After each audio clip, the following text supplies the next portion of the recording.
नमस्कार, Dhukdhuki FM 85 megahertz सुनिरहनु भएका सम्पूर्ण श्रोताहरूलाई आज पनि कार्यक्रम आजको संवादको एक नवीनतम श्रृंखलामा हार्दिक स्वागत छ। कार्यक्रम आजको संवादमा हामीले अतिथिहरूसँग विशेष प्रस्तुति तपाईको माझमा लिएर आउने गरेका छौं र आज पनि हामी कार्यक्रम आजको संवादको साथमा एकजना प्रभावशाली अतिथिको साथमा तपाईको माझमा उपस्थित भइसकेका छौं। आज फेरि पनि हामीसँग मेयर सुनिल प्रजापति हुनुहुन्छ। तपाईले यसअघि निकै नै रुचाउनु भएको थियो उहाँसँगको संवाद। उहाँ भक्तपुर नगरपालिकाको मेयर हुनुहुन्छ र उहाँसँग हामी आजको श्रृंखलामा पनि नगरका गतिविधिका बारेमा कुराकानी गर्छौं। सँगसँगै समसामयिक राजनैतिक परिस्थिति जो बनिराखेको छ अहिले त्यसको बारेमा कुराकानी गर्छौं। नेपाल सरकारले करिब करिब अबको 119 दिनपछि प्रतिनिधि सभाको चुनाव घोषणा गरेको छ। फागुन 21 मा चुनाव पनि हुँदैछ।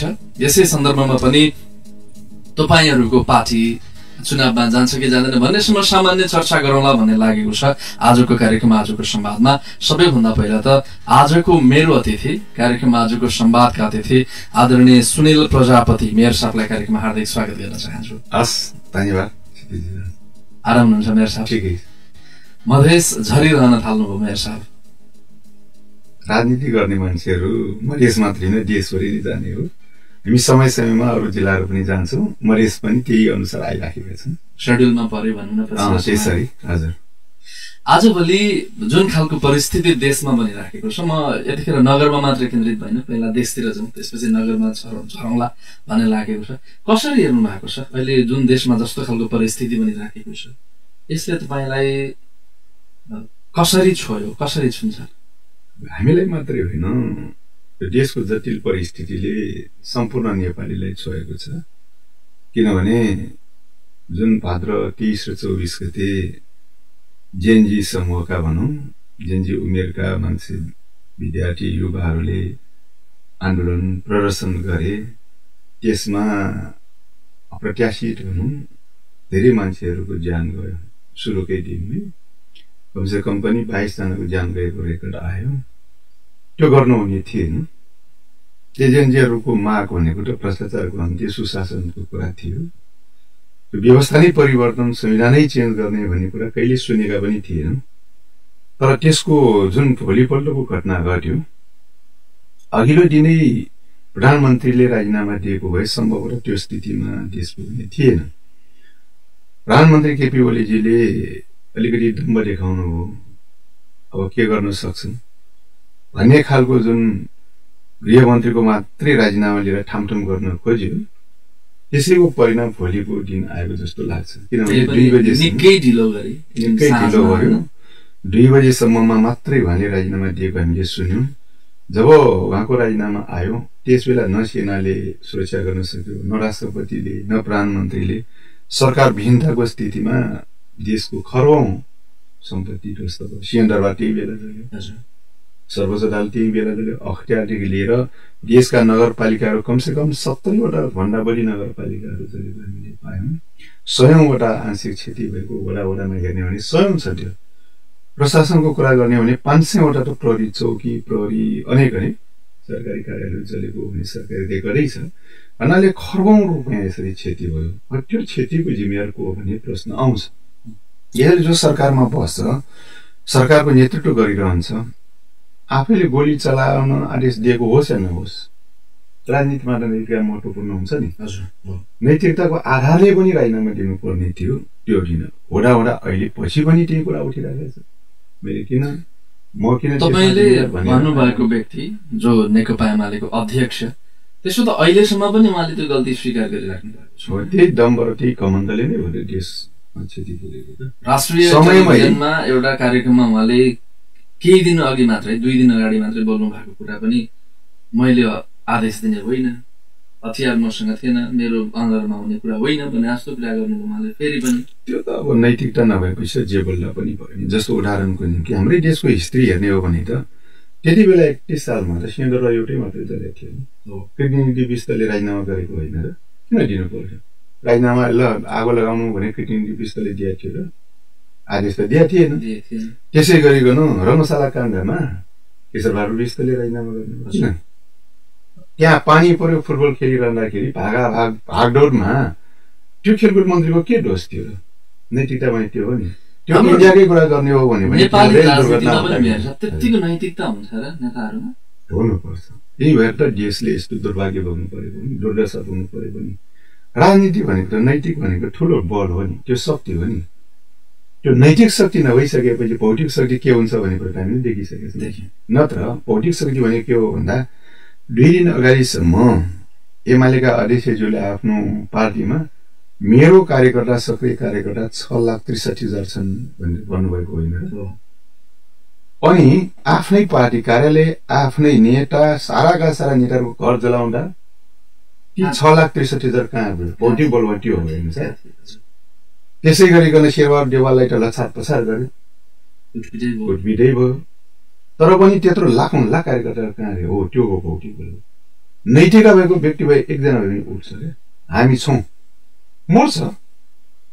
राजनीतिमा मर्नु मार्नु भन्ने त स्वाभाविक हुन सक्छ नि, किनभने मेरो आस्थाप्रति आँच आउने काम गर्यो त्यसकारण म लड्छु भन्न सक्थ्यो, यही भौतिक बल भन्थ्यो। त्यसकारण नैतिक बल महत्त्वपूर्ण हुन्छ। यो यसको अभावले गर्दाखेरि आज समस्या आएको देशमा। ठुला राजनीतिक दल भन्ने पार्टीका चाहिँ संगठनका चाहिँ प्रमुखहरूले धमाधम राजीनामा दिँदै थिए। पछि मुख्य कुरा होइन, संकटको बेलामा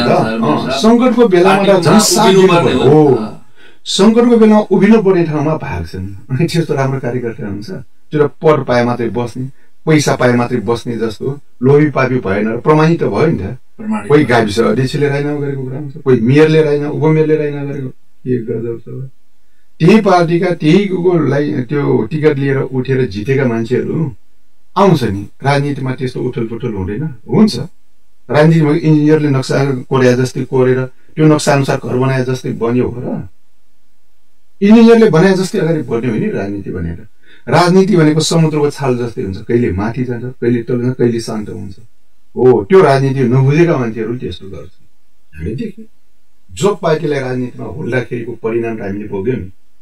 राजनीति भनेको विचार हो, सिद्धान्त हो, त्यसमा अनुशासित पंक्तिहरूको एउटा जमात हो। त्यो आधारमा मैले आदर्श समाज निर्माण गर्ने भनेर अगाडि बढ्ने एउटा पल्टन हो। यहाँ त टिका लगाएर कम्युनिस्ट पार्टीको सदस्यता दिनु, फुलको माला लगाएर काङ्ग्रेसको पार्टीको छ। आज काङ्ग्रेस छ, भोलि एमाले छ, पर्सि माओवादी छ, अर्को राप्रपा छ। त्यही व्यक्ति 1 वर्षमा 4वटा पार्टी घुम्ने, यही हो अनैतिकता भने। जब राजनीतिमा अनैतिकता हुन्छ, नैतिकता हुँदैन, उनीहरूले मात्रै होइन सारा जनताले दुःख पाउँछन्। हामीले पाइरहेको त्यही हो।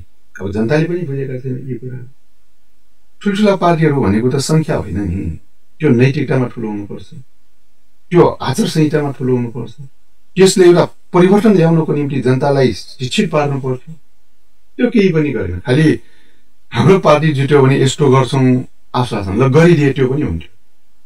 आश्वासन कसो आश्वासन? तपाईँले ठ्याक्कै भन्नुभयो मेयर साहब, जो पाइदेले राजनीतिमा ल्याएर घुसाएको छ भनिरहँदा अहिलेको सरकारप्रतिको तपाईँको धारणा के त? फेरि त्यस्तो छ, यो विशेष परिस्थितिमा आएको सरकारले विशेष सरकारै भन्नु पर्यो। यसलाई अन्तरिम सरकार नै हो, न यो संविधान अनुसार बनेको छ, यो न अहिलेको पहिले कानुन बमोजिमै बनेको छ होइन। त्यो किन भन्दा त्यो एउटा विशेष परिस्थिति थियो। कठम कराची त्यो 2 दिनभित्र सम्बोधन नगरे भए के हुन्थ्यो? योभन्दा बढी क्षति हुन्थ्यो, योभन्दा बढी मान्छेहरूको ज्यान जान्थ्यो, धेरै विदेशीहरूको चलखेल बढ्थ्यो। त्यसकारणले संविधान खोजिरहनु, संविधानको पाना पल्टिरहनु भन्दा बरु अहिलेलाई अन्तरिम रूपमा अस्थायी रूपमा भए पनि गरौँ भन्ने एउटा अस्थायी निकास मात्रै हो।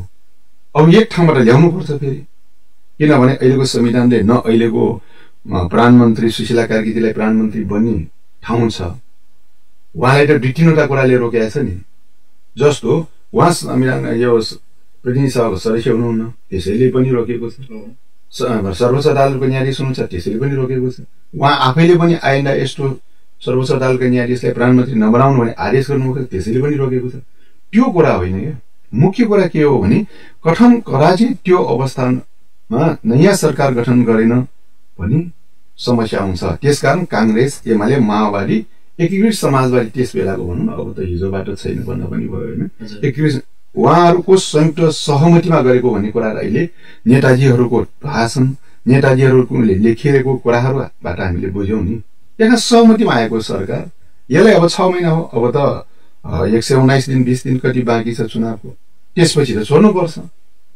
तर यो एउटा अन्तरिम सरकार, अस्थायी सरकार भनौँ, यो विशेष परिस्थितिमा बनेको सरकारकै रूपमा हामी लिन्छौँ। तपाईँले यसो भनिरहँदाखेरि फेरि यो सरकार, अन्तरिम सरकार, यो चुनाव गराउनकै निमित्त सृजित सरकार भनौँ न एक हिसाबले भन्दाखेरि, तर यसले काम चाहिँ अलिक बृहत खालको गरिरहेछ नि, फिर्ता बोलाउने। त्यो गलत हो। त्यति मात्र होइन कि राजदूत फिर्ता बोलाउने एउटा सरकारी कार्य हुन सक्छ। त्योभन्दा महत्त्वपूर्ण कार्य के गरेछ भने यो सरकारले अहिले हामीसँग करिब करिब 38-39 कतिवटा संस्थानहरू छन्। ती संस्थानहरू सबैलाई अब कम्पनीमा लाने नीतिगत निर्णय गरिदियो। त्यो गलत थियो। यसको मुख्य काम भनेकै चुनावी काम हो। चुनावलाई कसरी शान्तिपूर्ण रूपमा, कसरी धाँधली रहित तरिकाले सारा जनताले भाग लिन सक्ने वातावरण तयार गरेर सम्पन्न गर्ने भने चिन्तन गर्नुपर्नेमा अर्थतन्त्रमाथि जुन हात डाल्ने दीर्घकालीन असर पर्ने काम गर्यो, त्यो गलत। त्यो गर्नुहुने थिएन। यो अस्थायी सरकारले त्यस्तो गर्ने होइन कि अब आउने सरकारले गर्छ। अघिल्लो सरकारले गर्यो भनेर अघिल्लो सरकारले निर्वाचित थियो, निर्वाचित सरकारले गर्न सक्छ त्यो, गर्नकै लागि गयो। तर यो चाहिँ त्यस्तो होइन। यो सरकारले सामान्य रूपमा मात्रै काम गर्नु पर्यो। हुनसक्छ दैनिक प्रक्रियाका कुराहरू, नियुक्तिका कुराहरू गर्न सक्छन्, कुनै अप्ठ्यारो पर्यो भने।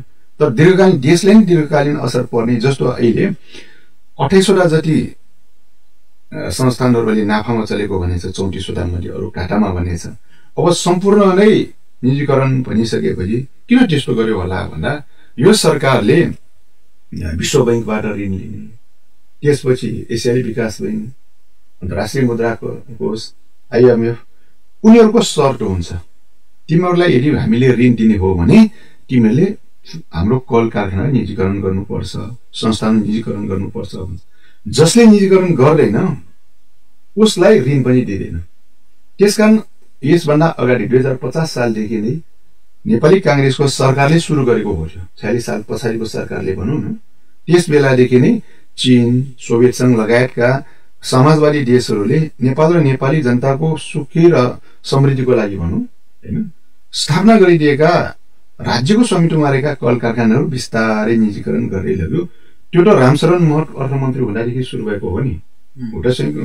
उसमा वर्ल्ड बैंकमा काम गरेको मान्छे, उसले नीति पास गर्यो, मैले यस्तो गरेको छु भन्यो। हेर्नुहोस् है, त्यसको अर्थ अहिले हाम्रो बिस्तारै देशको आफ्नो कुनै आम्दानी भने नै थिएन। के छ हामीसँग? आफ्नो सरकार छैन। हाम्रा लाखौं युवाहरू विदेश जान बाध्य भए बेरोजगारीको कारणले गर्दा। हामीसँग अर्थतन्त्र नहुँदाखेरि ऋण लिन बाध्य भयौं। हामी 27 खर्ब ऋणमा डुब्यौं। हामीले उत्पादन गर्न नसक्दा दाल, चामल, तरकारीदेखि लिएर लट्टा कपडा, जुत्ता, साराका सारा वस्तु आयात गर्नुपर्ने अवस्था आयो। वर्षको 15 खर्ब रुपियाँ हामी व्यापार घाटामा पुग्यौं। कसको कारणले? यही नै हो।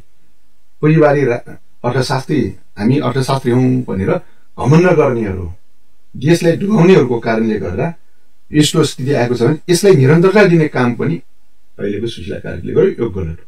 हामी यसलाई मान्दैनौँ। मिल्दैन त्यो गरेको। न कानूनले मिल्छ, न नैतिकताले मिल्छ, न नीतिगत रूपमा पनि मिल्छ। यो कुनै दृष्टिले पनि मिल्दैन। यसको विरोध गर्न सकिन्न। हामीले विरोध गरेका छौँ। गर्नुपर्ने के हो भने नेपाली कांग्रेस एमाले जस्ताले गर्नुपर्ने, उनीहरूले गरेको कामलाई निरन्तरता दिएकोमा किन विरोध गर्छ?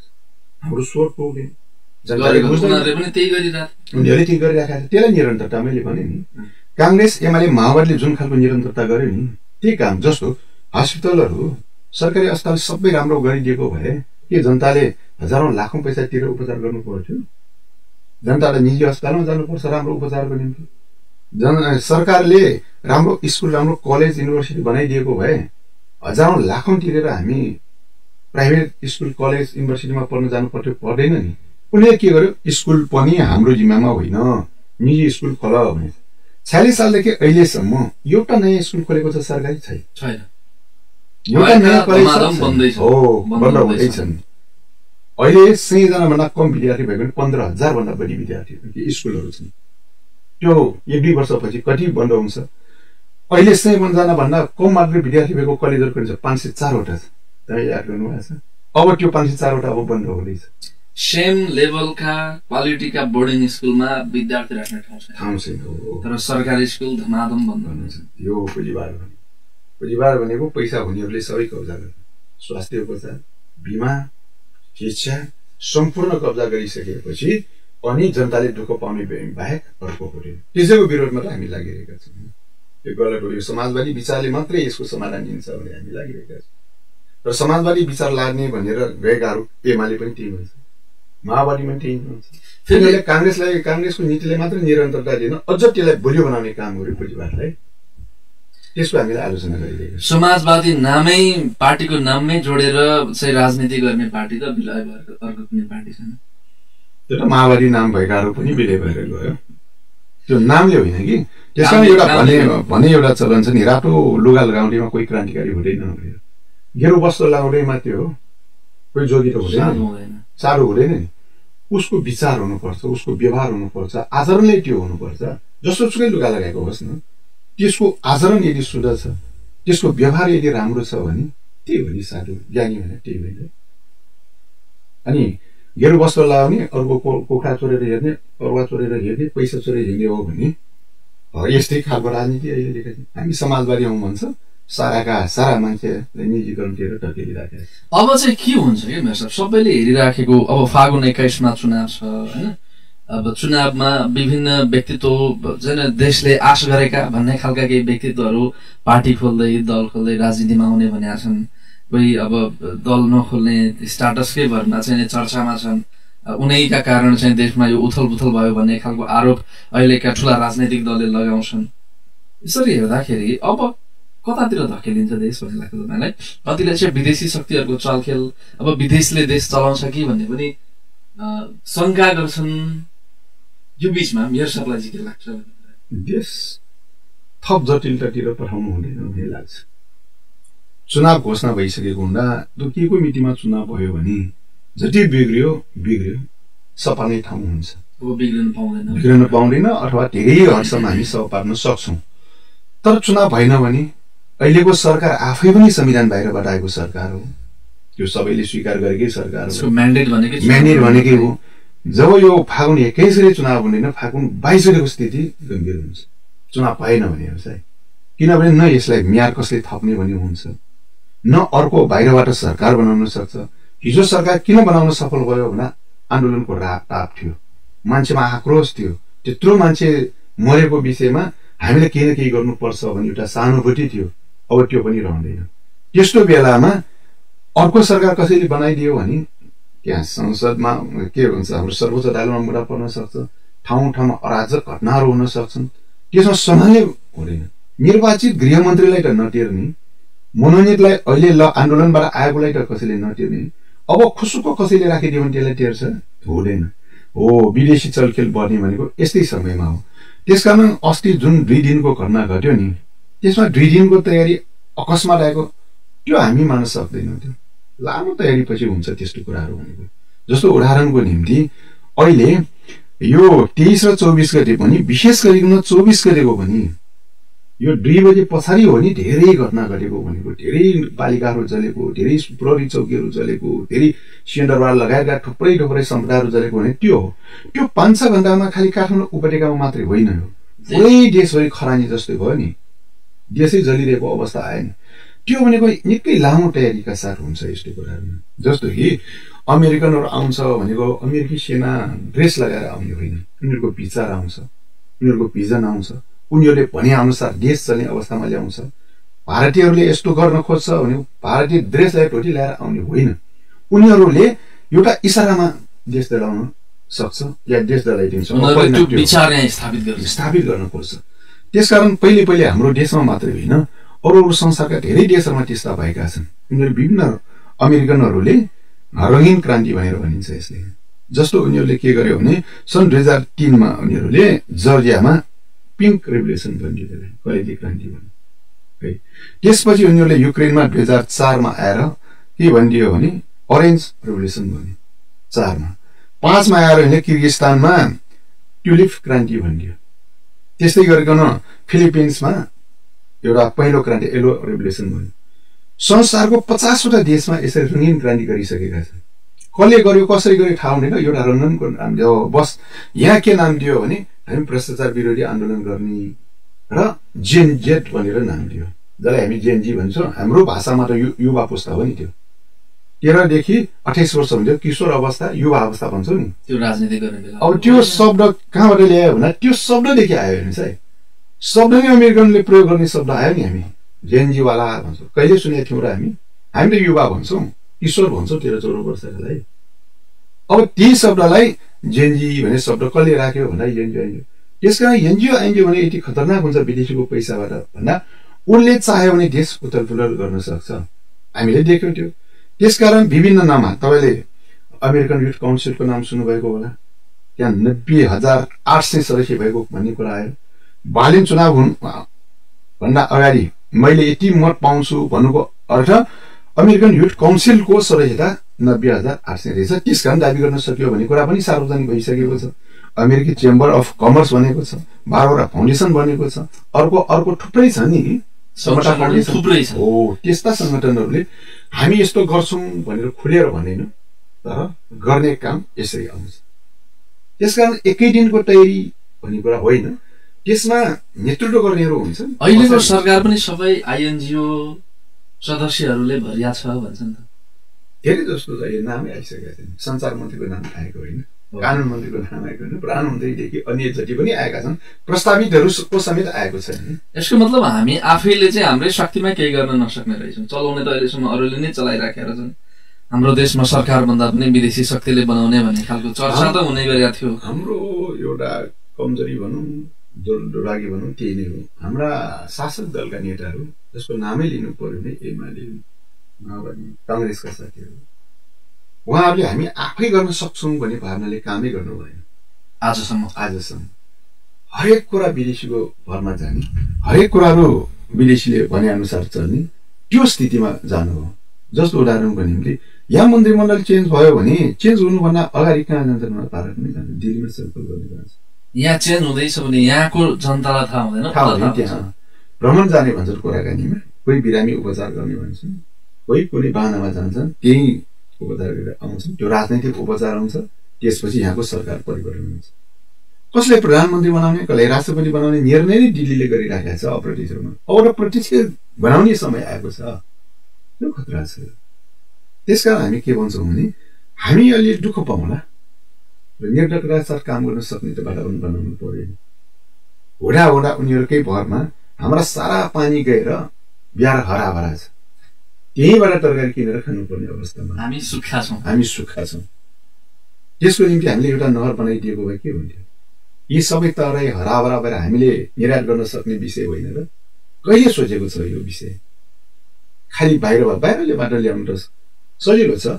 हाम्रा युवाहरू 80 लाख बाहिर गएर काम गरिराखेका छन् ज्याला पठाइराखेको छ रेमिटेन्स सुनामा त्यही ज्यालाले तरकारी किनेर खाने त्यही ज्यालाले दाल चामल किनेर खाने यस्तो दलाली सोच भयो परनिर्भर सोच भयो खालि दिमागमै के हो भने अरूबाट लिने भन्ने सोचले काम गर्दाखेरि हामी त्यस शब्दलाई दास भन्छौँ मेयर साहब तपाईँले यसो भनेर अलिकति राजनीतिभन्दा बाहिर गएर थोरै युवाको बारेमा देशको बारेमा सोचेर कुराकानी गर्दा हामीमा चाहिँ हाम्रो देशमा बसेर काम गर्ने खालको चाहिँ वातावरणै छैन त्यो खालको भिजनै आउँदैन त्यस्तो हामीले आफैलाई आफ्नै काम गरिरहँदा चाहिँ अलिकति सानो सम्झिन्छौँ भन्ने खालको पनि छ यो चाहिँ के हो खास कुरो संस्कार श्रम संस्कृति नबन्या हो कि आफ्नो काम गर्न चाहिँ लाज मान्ने अरूको काम गर्दा चाहिँ खुसी हुने सन्तुष्ट हुने टाइपको प्रवृत्ति कसरी विकास भयो त्योभन्दा पनि गाह्रो काम गर्न नखोज्ने सजिलो काम खोजेर हिँड्ने प्रवृत्तिको विकास भयो गाह्रो काम गर्नलाई चाहिँ विदेश जाने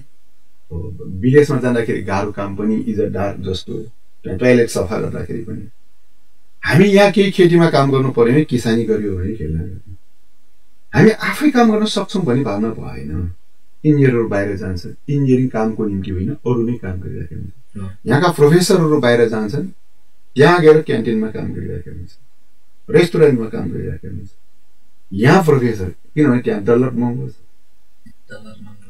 त्यही कारणले गएको त हो नि नत्र यहाँ 60-70-80,000 खाने मान्छेहरू यहाँ गएर डलरको लोभमा गएर रेस्टुरेन्ट भनेर काम गर्दैन होला हामी देखिरहेका छौँ त्यहाँ गाडी चलाइराखेको हामी देख्छौँ अचम्म लाग्छ हो यही हो हाम्रा युवा पुस्तालाई दिनुपर्ने सन्देश के हो भने सबै युवा पुस्तालाई हामी हाम्रो देश आफै बनाउँछौँ भने भावनाको विकास गर्नुपर्छ गाह्रो काम भनेको त्यही हो त्यो खोजेन विदेश गयो तयारी उनीहरूलाई चाहिने सस्तो ज्यामी छ। हाम्रो विश्वविद्यालयहरू विदेशीको निम्ति सस्तो ज्यामी तयार गर्ने कारखाना बनेका छन्। स्कुल कलेजहरू त्यस्तै जनशक्ति तयार गर्ने ठाउँ बनेका छन्। त्यस कारणले गर्दा हामीले हाम्रा युवाहरूले दुःख पाइरहेका छन्। अहिलेको दुःख पाएमा अर्को पुस्ताले दुःख नपाउनु भन्ने उद्देश्यले अहिलेको युवा पुस्ताले हाम्रो देश बनाउने भन्ने तर्फ लाग्नुपर्छ। वैज्ञानिकहरू जति विदेशमा छन्, डाक्टरहरू जति विदेशमा छन्, नर्सहरू जति विदेशमा छन्, प्रोफेसर विदेशमा छन्। भोलि राम्रा शिक्षक अबको 5-10 वर्षपछि नपाउनु बिर्सेन। हामीले धेरैवटा स्कुल कलेजहरू चलाइराखेका मान्छे, हामीसँग 8-9वटा कलेजहरू छन्। ती कलेजहरूमा अहिले म्याथ पढाउने शिक्षकको अभाव भइसकेको छ। याद गर्नुहोस्, 2 पटक 3 पटक हामीले सूचना दिँदा पनि आउँदैन। विशेष अरूको ठाउँको भन्दा राम्रै तलब दिएका छन्। अचम्म लाग्छ। के हो भन्दा प्राइभेटहरूले सरकारी भन्दा डोबर पैसा तिरेर लानु रहेछ। हामीले सरकारी हो र सुविधा र सरकारी राम्रै दिन्छौँ हामी, तर आउने किन आउँदैन भन्दा प्राइभेटहरू अभाव हो, उनीहरूले टन पैसा तिरेर लानु रहेछ। हो, यो अभाव, जुन चिजको अभाव हुन्छ त्यसको मूल्य बढ्छ। डाक्टरको भन्दा अब शिक्षकको मूल्य बढ्छ। अब केही वर्ष हामीले देखिराखेका छौँ, त्यो सङ्ख्या आइसकेको छ हेर्नु सायद। त्यसले इन्जिनियरको भन्दा पनि एउटा सामान्य प्लम्बरको मूल्य बढ्छ। अब इन्जिनियरहरूलाई काम नहुन सक्छ, तर प्लम्बरलाई तपाईँले कुनै ल मेरो धारा मिलाउनु पर्यो, ट्याङ्की मिलाउनु पर्यो भने 1 हप्ता फुर्सद छैन भन्छ। जबकि इन्जिनियरहरू अहिले घरमा बसेर काम छैन भनेर बसिरहेको तपाईँ देख्नुहुन्छ। स्थिति यसरी आइरहेको छ नि।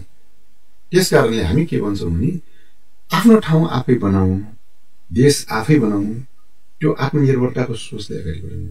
जुन बेलासम्म हामी आत्मनिर्भर कुरा गर्न सक्दैनौँ नि, त्यो बेलासम्म हामी दुःख पाउँछौँ। हामीलाई नै एकत्रित गर्न सकेनौँ, देशभक्त बनाउन सकेनौँ, देश बुझाउन सकेनौँ क्यारे है मेरो सर।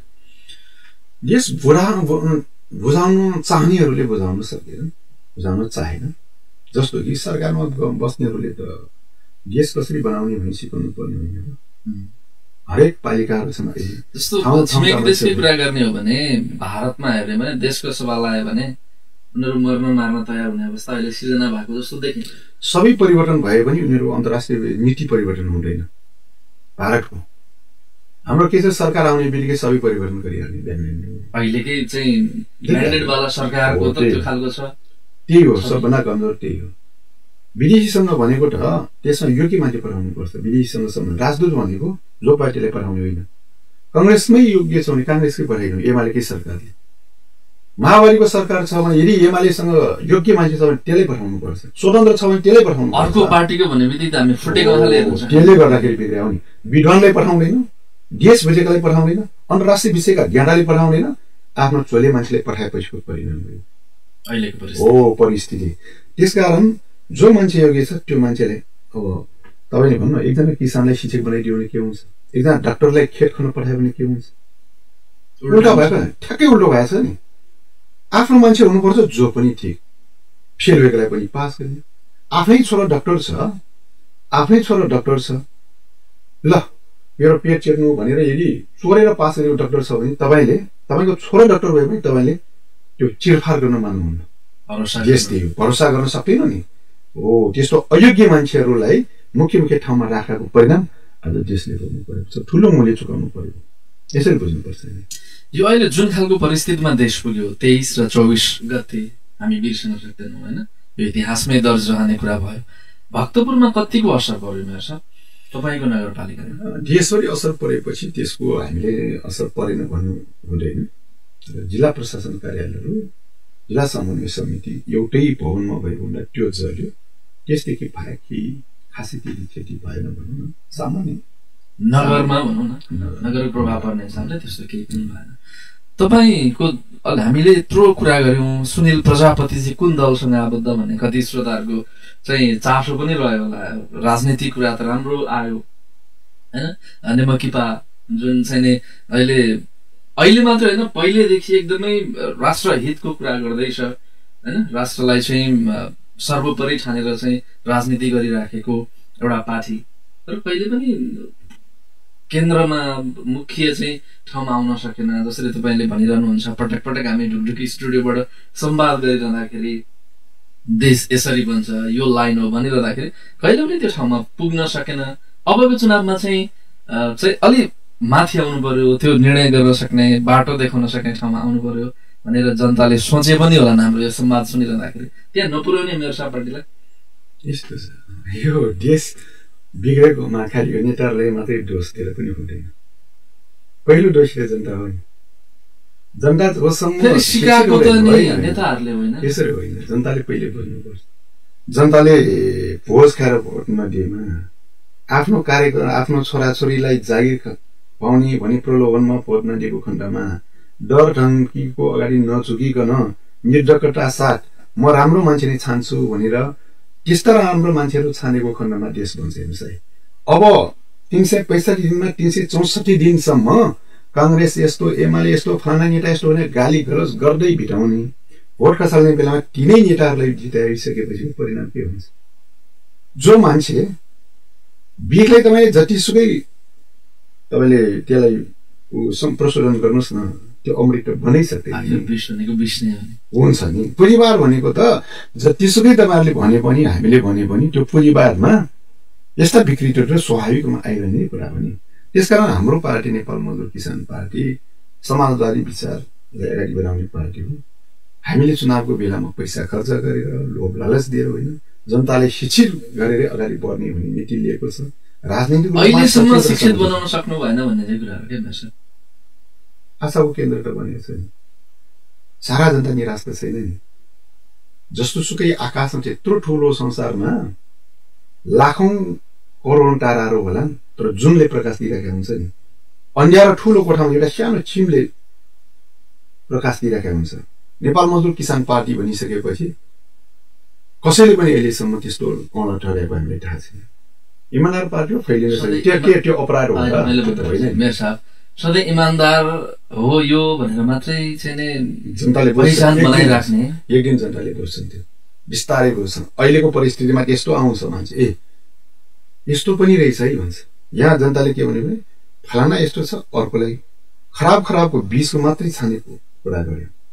खराबहरू मध्ये राम्रो छानेमा गएका छन्। राम्रो मध्ये राम्रो छाने ठाउँमा आउँछ, त्यो बेला पनि समाजवादी क्रान्तिको परिस्थिति त्यो बेला तयार हुन्छ। त्यसैले त हामीले बिस्तारै जनताको बीचमा तपाईहरूले हामीलाई जिताउनु भयो भने हामी हाम्रो विचार अनुसार काम गर्छौँ भने हामीले भक्तपुरमा 100%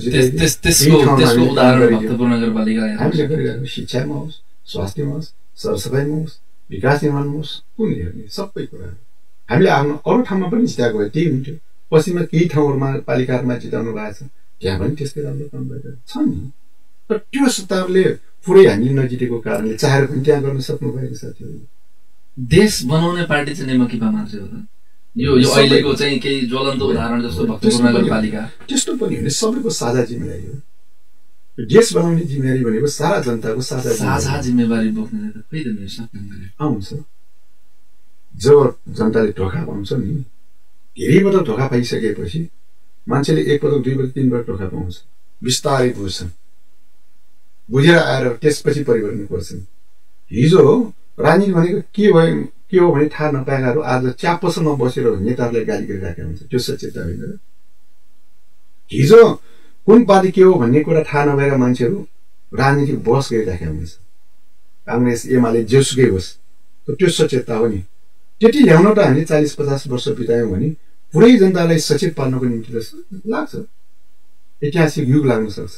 तर परिवर्तन अवश्य भावी छ। अब हामीले यो चाल ढोका ठुनेर बस्दैमा पूर्वबाट सूर्य उडाउन त छोड्दैन नि, आउँछ, त्यो एक दिन आउँछ। त्यसकारण निराश भएर त्यो दिनसम्म चाहिँ देश रहला नहरला भन्ने स्थितिमै पुगिसक्यो नि त। त्यो आउँछ, तर त्यस्तो बेलामा देशभक्ति आन्दोलन, देशभक्तिहरू पनि त जन्मिन्छ नि। जस्तो नाकाबन्दी गर्यो हामीले, त्यस बेला भने हरेक वर्ग नेपाल छुक्यो, अब भारत छुक्ने पालो हो भने हामीले हो नि। सबभन्दा पहिले नेपाल मजदुर किसान पार्टीले भारतीय दूतावास घेरा गरेको होइन। नेपाल मजदुर किसान पार्टीले सर्वदलीय बैठकमा केपी ओलीजीलाई यहाँ मात्रै होइन, संसारका हरेक दूतावासहरू, भारतीय दूतावासहरूमा नेपालीहरू गएर घेरा हाल्नुपर्छ भने त्यो सल्लाह दिने कुन पार्टी? नेपाल मजदुर किसान पार्टी हो नि। केपी ओली प्रधानमन्त्री हुनुभयो, त्यसकारण केपी ओलीले गर्यो भन्ने कुरा लाग्यो मान्छेलाई। त्यो सल्लाह सर्वदलीय बैठकमा त नेपाल मजदुर किसान पार्टीले दिनुभयो नि। आखिर राम्रो हो देशको निम्ति, एउटा सुझावले देश बन्छ। क्रान्ति भनेको यसरी हुने हो नि। त्यसकारणले हामी निराशामा बाँच्ने होइन कि आशावादी भएर बाँच्ने हो। अब खत्तम होइन, हामी छौँ। म एकैजना भए पनि हुँ, तर एकैजना भए पनि त्यो लडिरहन सक्यो भने त्यस्तोले परिवर्तन गर्छ। हो त्यस्ता दृढतापूर्वक लड्ने मान्छेहरूको खाँचो छ। अब युवाहरूलाई ठुल्ठुला पार्टीहरूले त्यस्तो विचार दिएन। युवाहरूले के गर्यो भने जाऊ खाडीमा गयो भने यति हो, युरोपमा गयो भने यति हो, मलेसियामा गयो भने यति हो भनेर खाली मान्छेहरूलाई त्यो विदेशीको नोकर बनाउने मात्र सिकाए। हाम्रै देशमा यसरी औद्योगिक क्रान्ति गर्न सक्यौँ भने, विज्ञान प्रविधिको विकास गर्न सक्यौँ भने हाम्रै देश स्वर्ग बनाउन सक्छौँ। हामी सक्षम छौँ। हाम्रो यो पानी बगिरहेको होइन कर्णाली महाकालीमा, यो हिरा बगिरहेको हो, यो त हाम्रो मोती बगिरहेको हो। हामीले यसलाई भोलि सारा जनताको निम्ति उपयोग गर्न सक्छौँ भने त्यो भावनाको विकास गरेनौँ। यो एक एक थोपा पानीको मोटो छ भने बुझाउन सकेनौँ। पानी ठुलो शक्ति हो नि, बाँध बार्यो भने त्यसले सिँचाइ गर्छ, बाँध बारेर बिजुली निकाल्यो भने सारा कल कारखाना चल्छ। हो त्यस्ता कल कारखाना चलाउने तिमीहरूको हो, इन्जिनियरहरू हो, यहीँ बस गर भनेर हाम्रा शासकहरूले हाम्रा सरकारहरूले भनिदिएको भए को जान्छ विदेशमा परिवार छोडेर देश छोडेर। यो सिकाउन नसके तर एक दिन आउँछ। हिजोको भन्दा आज मान्छेहरू सचेत हुँदैछ। यो राजनीतिमा उठल फुटल त भइरहन्छ, तर सधैँ यस्तै हुन्छ भने होइन। धमिलो आउँछ पानी अनि त्यसमा माछा मार्ने कोसिस गर्ने मान्छेहरू हुन्छन्, तर जनताहरू सचेत भयो भने उनीहरूले सक्दैन। र अहिलेको चुनाव पनि बिठो नगर्नको निम्ति विभिन्न प्रकारका कुराहरू आउँछन्। अहिले आयो संसद पुनर्स्थापना, आफैले नयाँ सरकार बनाउने निर्देशन दिने, असंसद पुनर्स्थापना भने यसरी धमिल्याइसकेपछि चुनाव हुँदैन। चुनाव नभए आफैले संसद विघटन गर्नेहरूले पनि यो गलत हो, अहिलेको भएन भनिरहेछ। हो सिफारिस गर्नेहरूले हेर्नुहोस् त अब यही होइन, फेरि मै प्रधानमन्त्री हुन्छु भनेर भनिरहेको पनि सुन्छु। भयो भने के हुन्छ, हिजो सम्हाल्न नसक्ने आज सम्हाल्न सक्छ भने पनि ग्यारेन्टी हुन्छ। यस्ता गाई जात्रा हेर्नु परिरहेको छ देश। त्यसैले मुख्य कुरा पदमा पुग्ने होइन, पदमा पुगेपछि पद अनुसारको जिम्मेवारी कर्तव्य आचरण गर्नुपर्छ। हाम्रा नेताहरूमा त्यो नभएकोले नै सबभन्दा। मेयर साहब, हिजो अस्तिको दिन मात्रै जुन 10वटा साना साना कम्युनिस्टहरू मिलेर एउटा चाहिँ दल बन्ने जुन खालको देखाए नि एउटा चमत्कार भन्ने, अब त्यसलाई जादु भन्ने, तपाईँकै भाषामा गाई जात्रा भन्ने हिसाबले, त्यसलाई चाहिँ तपाईँले कसरी बुझ्नु भएको छ? यिनीहरूलाई फेरि एकचोटि आफै नै प्रमुख दल बन्ने, फेरि सरकारमा आफै आउने, अरूलाई रोक्ने चाहिँ प्रपञ्च त रचेका होइन। कसरी त्यसरी पनि बुझेका छन्, कसरी त्यसरी पनि विश्लेषण गरेका छन्। तर मेयर साहब सुनिल विचार र सिद्धान्त मिल्यो भने एकैटा हुन सक्छ। विचार र सिद्धान्त नमिलेकाहरूसँग मिल्नुभन्दा अलग हुनु राम्रो। अहिले विचार र सिद्धान्तहरूसँग कुनै मेल खाँदैन। एकीकृत समाजवादी र माओवादीको कुन बुढामा मिल्छ? एकीकृत समाजवादी एउटा लाइनबाट, माओवादी भनेको 10 वर्ष जनयुद्धबाट आएको, अहिलेसम्म पनि त्यस्तै। अब दुवैले, एउटाले बोल्ने जनमाट छ नि, एउटाले माओवादी छ, कुन खालको बन्छ? कति दिन हो? अहिले हामीले यसका नेताहरू हामीले नचिनेका हौ र? यो कोही मन्त्री भएका 10वटा दलमा नि मेयर साहब एकदम चतुर मान्छेको जसले मिलाउन खोज्यो, त्यो त हामी भन्दैनौँ त्यस्तो। तर पनि थाहा छ होइन, आफ्नो आफ्नो होला। अब स्वार्थ मिल्ने मान्छेहरू एक ठाउँमा बसेका छन्, नमिलिसकेपछि फेरि फुट्छन्। स्वार्थ कुन अर्थमा मिल्यो भने ठुलो भयो भने सरकारमा जान सक्छौँ, म मन्त्री हुन पाउँछु, मेरो छोराले यस्तो गर्न पाउँछु, म यस्तो गर्न पाउँछु भने त्यो स्वार्थ मिलेर बनेको भयो। स्वार्थ नमिलेपछि भोलि मन्त्री जस्तो हो, अहिले प्रचण्डजीले नै भने जनार्दन शर्मालाई 4 पटक 5 मन्त्री बनाएको, अहिले भनेको एउटा माधव नेपालजीकै पार्टीको हेर्नुहोस् न, घनश्यामजीहरू अरू सबै छ नि, झाँक्रीहरू मन्त्रीले बनाएकै थियो त, विभिन्न पोस्ट दिएकै हो नि। हाम्रो के घनश्याम कृषि मन्त्री बनेको होइन र, भएकै होइन र। त्यसकारण विचारलाई पहिलो प्राथमिकतामा राख्नुपर्ने, सिद्धान्तलाई एकदमै दृढताका साथ लागू गर्नुपर्नेमा विचार र सिद्धान्तलाई छाडिसकेपछि हिमालयमा चिप्लेटी खेल्नु जस्तै डुब्ने बाटोमा गइराखेको छ। हामी त्यसरी बुझ्छौँ, यसमा कुनै शङ्का छैन। नमिलिसकेपछि फुटिहाल्छ। स्वार्थको निम्ति मिल्नेहरू स्वार्थकै निम्ति फुट्छन्। हिजो पनि मिलेकै थिए।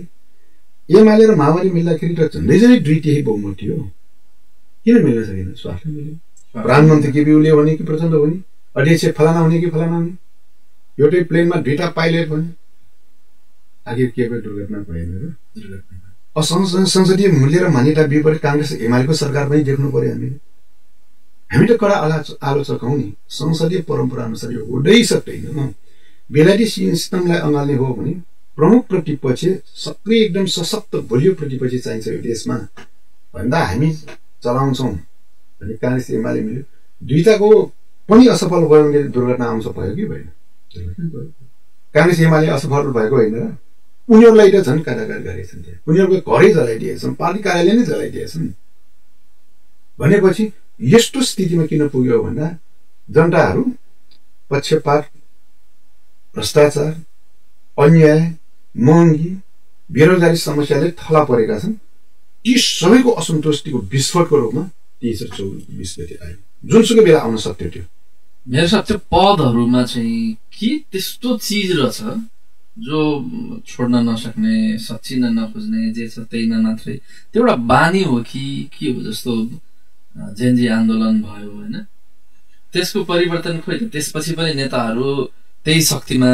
चाहिँ जसरी हामीले युवाहरूले भनौँ न जेनजीहरूले एउटा भाषा चाहिँ स्थापित भएको छ उनीहरूले खोजेको त जुन खालको उनीहरूको माग थियो त्यो त पुरा हुने अवस्था छैन अहिले चुनाव हुँदा पनि नहुँदा पनि दलहरूले चाहिँ प्रमुख राजनीतिक दलहरूले चाहिँ अब युवाहरूलाई छोड्नुपर्छ दिनुपर्छ भने त्यो पनि भइराखेको छैन हुनेवाला छैन हुनै दिँदैनन् जस्तो लागिरहेछ यस्तो रक्सी खानेहरूले कहिले रक्सी छोड्न सक्दैन रक्सीबाजहरूले नि चुरोट खानेहरूले चुरोट छोडाउन कति गाह्रो हुन्छ वेश्यावृत्तिमा जाने मान्छेहरूलाई छोडाउन कम गाह्रो हुन्छ त्यसरी नै पैसा खानु पल्के राजनीतिक कार्यकर्ताले पैसा खान छोड्दैन त्यो भागभन्डामा जाने पैसा खाने लुट्ने सात पुस्ताको निम्ति एकचोटि मन्त्री हुने बित्तिकै कमाउने त्यो सोच भएका मान्छेहरूले कहिले पनि त्यो छोड्दैन त्यसकारण राजनीति भनेकै पैसा कमाउने छोटो समयमै व्यापारीले भन्दा पनि छिटो पैसा कमाउने त्यो सोचमा गयो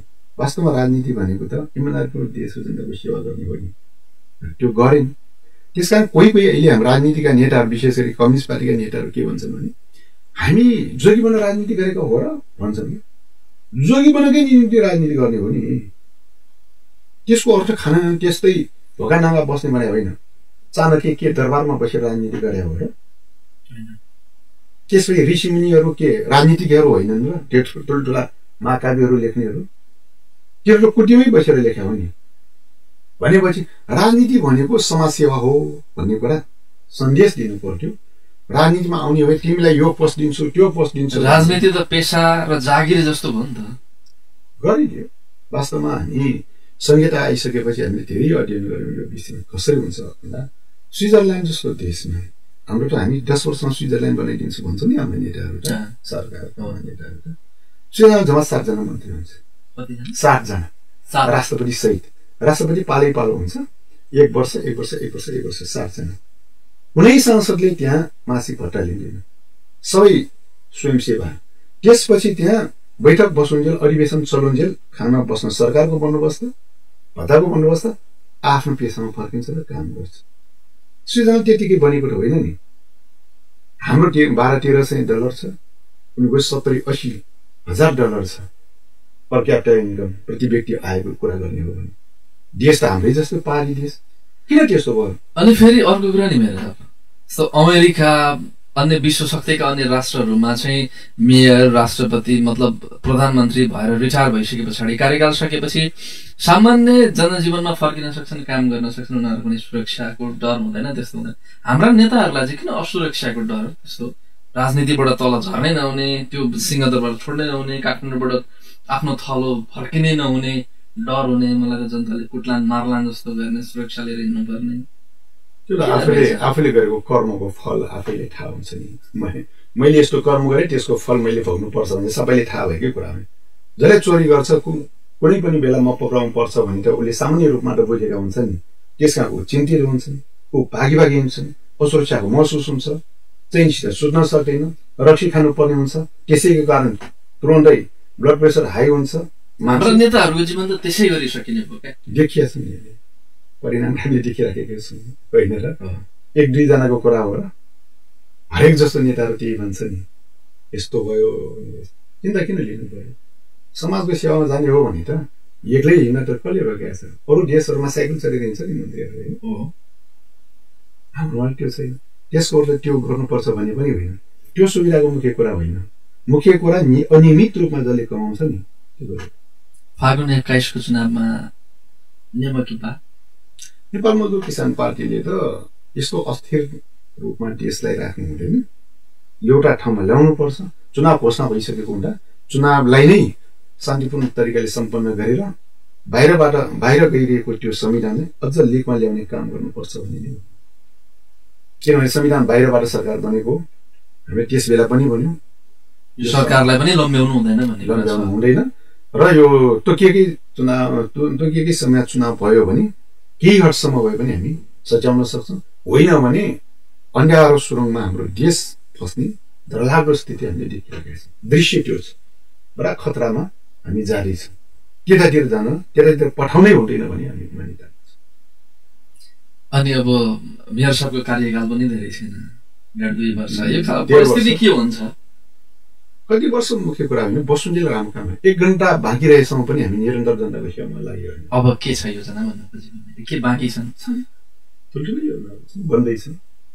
अहिले हाम्रो अर्मीको सभाव बनाइरहेका छन्। त्यो मात्रै भन्यो भने 1 अर्बभन्दा ठुलो प्रोजेक्ट छ, भर्खर हामीले सुरु गरेका छौँ। 2-3 वर्ष अझ लाग्न सक्छ। कुनै बेला तयार हुन्छ नि देशकै निम्ति हो। त्यो खोला सुधारको निम्ति ठुलो प्रोजेक्ट हामीले सञ्चालन गरिरहेका छौँ। त्यो कुनै दिन समय हुन्छ। त्यसपछि भने सुन्दर सफा नगर भक्तपुर संसारकै नेपालको मात्र, नेपालको त अहिले नै राम्रो मलेको परेको छ भने संसारकै राम्रो मलेको किन बनाउन सक्दैन? सपनाको देश अमेरिकालाई किन भने अमेरिकनहरूले नेपाललाई सपना भनेर किन भन्नु नलगाउने? हामीले त्यस्तो बनाउनु पर्छ भन्छौँ। त्यस्तो कहीँ न कहीँबाट पनि गर्नुपर्छ भनेर हामीले सानै भए पनि एउटा राम्रो काम गरेर देखाउन लागिरहेका छौँ। जनताले विश्वास गर्नुभएको छ। त्यो जनताको विश्वास अझ त्योभन्दा पनि बढी हामीले योगदान गरेर देखाउने कोसिस गरेका छौँ। भक्तपुर मात्र होइन, देश बनाउनु पर्यो। हामी त्यसैको निम्ति पनि दौडिराखेका छौँ। पूर्व पश्चिम उत्तर दक्षिण सबैतिर। केही समय अगाडि मात्रै म आएँ माघमा, अहिले फेरि आइरहेका छौँ। त्यस बिचमा पनि म पश्चिमाञ्चलमा पुगेको छु, विभिन्न ठाउँमा पुगेको छु। तपाईँ पुग्नुहुन्छ मात्रै, पुगेर के सङ्गठन निर्माण गर्नुहुन्छ कि भेटघाट मात्रै गर्नुहुन्छ? भेटघाट पनि हुन्छ, सङ्गठन निर्माण हुन्छ बिस्तारै। हाम्रो कुरा नै पुगेन भनेर कसरी थाहा हुन्छ? जनताले बिस्तारै बुझ्छन्। प्रचार प्रसार हामी गर्छौँ, जनताले विश्वास गर्नुहुन्छ। ढिलो होला तर सधैँ यो स्थिति रहँदैन, यो कुरामा हामी एकदमै निश्चित। अब हाम्रो श्रोताहरूको चासो पनि होला, मेरो साहब चाहिँ पार्टीमा चाहिँ कुन हैसियतमा हुनुहुन्छ भन्ने? म केन्द्रीय सदस्य हुनुहुन्छ। यो हैसियतले तपाईँले बोल्न सक्नुभयो भन्ने कुरा हो।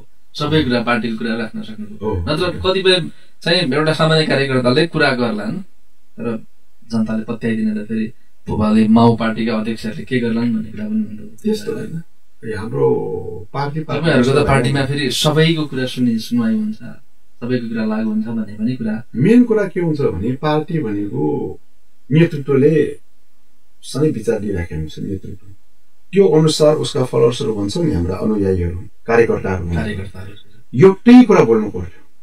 एउटै पार्टीमा 3 जना नेता छन्, 3टा कुरा बोल्नु। त्यो पार्टी होइन, त्यो चौतारा भयो। त्यो पार्टी भयो गफसफ गर्ने ठाउँ। अहिले हाम्रो पार्टी एउटा संयुक्त मोर्चा जस्तो पनि भएन। मोर्चामा एउटा साझा विषय हुन्छ तर एउटै पार्टीमा ठिक विपरीत विचार बोलिरहेको त हामीले टेलिभिजन यस्ता सञ्चार माध्यमबाट देखिरहेका छौँ। त्यो गलत हो। त्यस्तो रहन्जेलसम्म हुँदैन। त्यो एउटै पार्टी रहने विचारले निर्देशित हुनुपर्छ। विचार मिलेन भने अलग हुनु राम्रो। त्यसो हामी त्यसरी हेर्छौँ। मेरो साहब, हामी अन्तिममा छौँ। आज हामीले के छोड्यौँ कुराकानी गर्ने? मैले भनौँ न विषय गरी के विषय उठान गर्न छोड्ने जस्तो लाग्छ? विषय समय अनुसारको यहाँले उठान गर्नुभएको ठिक भयो।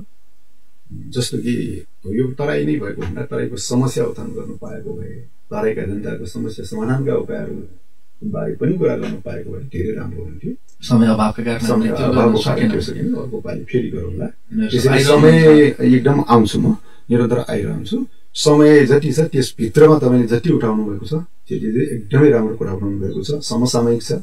समसामयिक विषयमा जनताले के होला कसो होला भने सुनिरहनु भएका जनतालाई यो सन्देश असाध्यै राम्रो जान्ने गरिकन तपाईँले प्रश्नहरू सोध्नु भएको छ। खुसी लाग्यो। म नेपाल मजदुर किसान पार्टीको तर्फबाट म छिटै ढुकढुकी एफएम परिवारलाई धेरै धेरै धन्यवाद दिन चाहन्छु। आगामी दिनहरूमा फेरि पनि यस्तै कुरा गर्ने अवसर पाउने नै छ भन्ने आशा हुनुहुन्छ। पक्कै पनि। अन्त्यमा के भन्नुहुन्छ हाम्रो श्रोता मित्रहरूको लागि चाहिँ? अब हामीले तपाईँले मलाई भन्ने कुरा त भनिहाल्नुभयो। सम्पूर्ण यो ढुकढुकी एफएम सुनिरहनुभएका सम्पूर्ण नेपाली दाजुभाइ तथा दिदीबहिनीहरूलाई चुनाव नजिकिँदैछ। हजुर, हामीले राम्रो उम्मेदवार तपाईँले छान्नुभयो भने तपाईँले राम्रो व्यवहार गर्नुहुन्छ, तपाईँले जस्तो मान्छे छान्नुहुन्छ त्यस्तै फल तपाईँले पाउनुपर्ने हुन्छ। त्यसकारण चुनावमा सबै कुराहरू, सबै पार्टीहरूको विचार सुन्नुहोस्, राम्रो पार्टी र त्यसमध्येको पनि राम्रो उम्मेदवार छान्ने कोसिस गर्नुहोस्। तपाईँको भविष्य अरूको हातमा होइन, तपाईँकै हातमा छ। तपाईँको हातमा आएको त्यो महत्त्वपूर्ण क्षण, मूल्य तपाईँले गुमाउने कोसिस नगर्नुहोस्। कठम कदाचित यो पटक तपाईँले गुमाउनु भने अब 5 वर्षपछि आउला नआउला पुर्नुपर्ने हुन्छ। त्यसका राम्रो उम्मेदवारलाई चयन गर्ने कुरामा तपाईँहरूले एकदमै छलफल गर्नुहोस्, विचार गर्नुहोस्, अन्तर्क्रिया गरेर मात्रै आफ्नो अमूल्य मत खसाल्नुहोस्। म यहाँहरू सबैले हार्दिक आग्रह गर्न चाहन्छु। हुन्छ मेरो साहब, समय छुट्याउनु भयो। तराई झरेको बेलामा भक्तपुरबाट सरलाई को रुट हुँदा पनि तपाईँले हामीलाई सम्झनुहुन्छ होइन, हामीले यो संवाद गर्न पाउँछौँ, हामी खुसी छौँ। तपाईँको जुन खालको चाहिँ नि यात्रा हो, तपाईँले जे सोचेर आउनु भएको छ त्यो पुरा होस्। तपाईँलाई समयको लागि धेरै धेरै धन्यवाद मेरो साहब। हस्, धेरै धेरै धन्यवाद छ। म भक्तपुर नगरपालिकाको मेयर पनि भएकोले मेयरको हैसियतले पनि यहाँलाई धन्यवाद दिन चाहन्छु। हामीले गरिरहेको कामको विषयमा केही अर्को पालि हामी चर्चा गर्नेछौँ। धन्यवाद। हुन्छ, नमस्कार।